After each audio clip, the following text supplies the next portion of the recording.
ആകാശവാണി. നമസ്കാരം. പ്രത്യേക വാർത്താ ബുള്ളറ്റിൻ വായിക്കുന്നത് സുധീൻ സേനുദ്ദീൻ. നീറ്റ് പരീക്ഷാ ക്രമക്കേടിൽ പാർലമെന്റിന്റെ ഇരുസഭകളിലും പ്രതിപക്ഷ ബഹളം. പ്രതിഷേധത്തെ തുടർന്ന് ലോക്സഭയും രാജ്യസഭയും ഇന്നത്തേക്ക് പിരിഞ്ഞു. രാവിലെ ലോക്സഭ സമ്മേളിച്ചപ്പോൾ നീറ്റ് പരീക്ഷയിലെ ക്രമക്കേടുകൾ ചർച്ച ചെയ്യണമെന്നാവശ്യപ്പെട്ട് പ്രതിപക്ഷം കൊണ്ടുവന്ന അടിയന്തര പ്രമേയ നോട്ടീസിന് സ്പീക്കർ ഓം ബിർള അനുമതി നിഷേധിച്ചു. തുടർന്ന് പ്രതിപക്ഷ പാർട്ടികളിലെ അംഗങ്ങൾ പ്രതിഷേധവുമായി നടുത്തളത്തിലിറങ്ങി. ബഹളത്തെ തുടർന്ന് സഭ 12 മണിവരെ നിർത്തിവെച്ചു. പിന്നീട് സഭ വീണ്ടും സമ്മേളിച്ചെങ്കിലും പ്രതിപക്ഷ ബഹളം രൂക്ഷമായതോടെ സഭ ഇന്നത്തേക്ക് പിരിയുകയായിരുന്നു.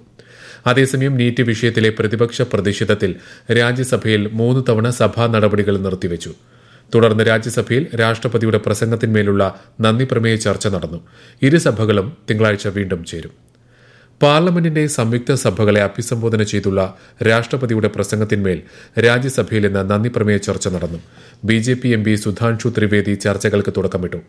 ജമ്മുകാശ്മീരിലെ ആർട്ടിക്കിൾ 370 റദ്ദാക്കിയതിന് BJP നേതൃത്വത്തിലുള്ള സർക്കാരിനെ YSR കോൺഗ്രസ് MP ഗോലാബാബു റാവു പ്രശംസിച്ചു. കവിത പാട്ടീദാർ, കൃഷ്ണലാൽ പൻവാർ, ഡോക്ടർ ഭീം സിംഗ്, ഡോക്ടർ അനിൽ ബോണ്ടെ, BJPയുടെ രാംചന്ദർ ജംഗ്ര തുടങ്ങിയവർ ചർച്ചയിൽ പങ്കെടുത്തു.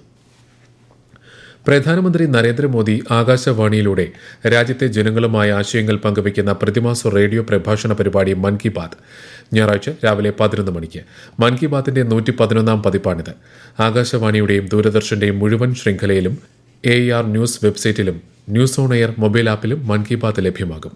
പ്രാദേശിക ഭാഷകളിലും പരിപാടി കേൾക്കാവുന്നതാണ്. പ്രധാനമന്ത്രിയുടെ മൻ കി ബാത് പ്രക്ഷേപണ പരമ്പരയെ അടിസ്ഥാനമാക്കി ഹൈസ്കൂൾ, ഹയർ സെക്കൻഡറി, കോളേജ് വിദ്യാർത്ഥികൾക്കായി സംഘടിപ്പിക്കുന്ന പ്രശ്നോത്തരിയുടെ പ്രാഥമിക തല മത്സരങ്ങൾ അടുത്ത മാസം 15-നുള്ളിൽ നടക്കും. നെഹ്റു യുവകേന്ദ്രയുടെ നേതൃത്വത്തിലാണ് മത്സരങ്ങൾ. താലൂക്ക് തലത്തിൽ തെരഞ്ഞെടുക്കപ്പെടുന്ന കുട്ടികൾക്ക് ഡൽഹിയിൽ നടക്കുന്ന സ്വാതന്ത്ര്യദിനാഘോഷത്തിൽ പങ്കെടുക്കുന്നതിന് അവസരം ലഭിക്കും. ക്യാൻസർ ചികിത്സയ്ക്കുള്ളതും അവയവ മാറ്റിവയ്ക്കൽ ശസ്ത്രക്രിയകൾക്ക് ശേഷം ഉപയോഗിക്കേണ്ടതുമായ വില കൂടിയ മരുന്നുകൾ സംസ്ഥാനത്ത് ലാഭം ഈടാക്കാതെ രോഗികൾക്ക് നൽകുമെന്ന് മന്ത്രി വീണ ജോർജ്. 800ഓളം മരുന്നുകൾ കമ്പനി വിലയ്ക്ക് തന്നെ ലഭ്യമാക്കും. ഇതിലൂടെ രോഗികളുടെ ചികിത്സാ ചെലവ് കുറയുമെന്നും മന്ത്രി പറഞ്ഞു. കാരുണ്യ ഫാർമസികൾ വഴിയായിരിക്കും കുറഞ്ഞ വിലയ്ക്ക് മരുന്നുകൾ ലഭ്യമാക്കുക. ഇതിനായി അടുത്ത മാസം മുതൽ കാരുണ്യ ഫാർമസികളിൽ ലാഭരഹിത കൌണ്ടറുകൾ ആരംഭിക്കുമെന്നും മന്ത്രി പറഞ്ഞു. കേരളത്തിൽ മഴയ്ക്ക് നേരിയ ശമനം. ഇന്ന് തൃശൂർ, മലപ്പുറം, കോഴിക്കോട്, കണ്ണൂർ, കാസർഗോഡ് ജില്ലകളിൽ കേന്ദ്ര കാലാവസ്ഥാ വകുപ്പ് മഞ്ഞ ജാഗ്രത പ്രഖ്യാപിച്ചു. കേരളം, ലക്ഷദ്വീപ് തീരങ്ങളിൽ ഇന്നും, കർണാടക തീരത്ത് ഇന്നും നാളെയും മത്സ്യബന്ധനത്തിന് വിലക്കേർപ്പെടുത്തി. മഴയുടെയും കാറ്റിന്റെയും ശക്തി കുറയുകയും അലർട്ടുകൾ പിൻവലിക്കപ്പെടുകയും ചെയ്ത സാഹചര്യത്തിൽ ഇടുക്കി ജില്ലയിലെ വിനോദസഞ്ചാര കേന്ദ്രങ്ങളിൽ ഏർപ്പെടുത്തിയിരുന്ന നിയന്ത്രണങ്ങൾ പിൻവലിച്ചു.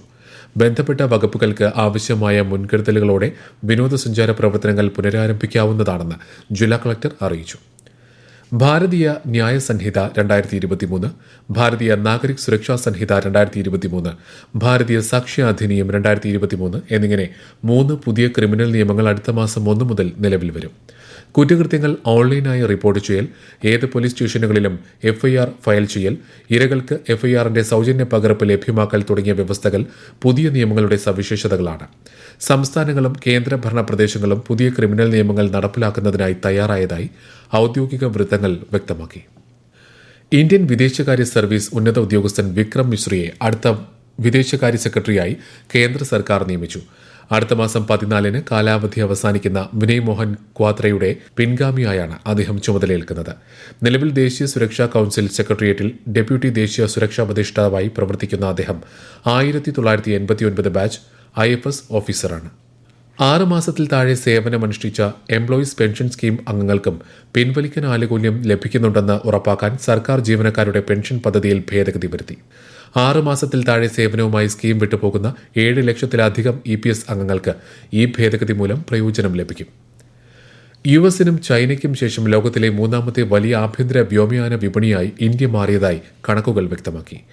ഏവിയേഷൻ അനലിറ്റിക്സ് സ്ഥാപനമായ ഒഫീഷ്യൽ എയർലൈൻ ഗേറ്റ്സ് സമാഹരിച്ച കണക്കുകളാണ് ഇന്ത്യയുടെ നേട്ടം വ്യക്തമാക്കുന്നത്. വിമാനയാത്രക്കാരുടെ വർധന കണക്കിലെടുത്ത് ഇൻഡിഗോ, എയർ ഇന്ത്യ തുടങ്ങിയ വിമാന കമ്പനികൾ തങ്ങളുടെ വിമാനങ്ങളുടെ എണ്ണം വർദ്ധിപ്പിച്ചതിനു ശേഷം ഇന്ത്യ ഇപ്പോൾ വ്യോമയാന വിപണിയിൽ 3ാം സ്ഥാനത്താണ്.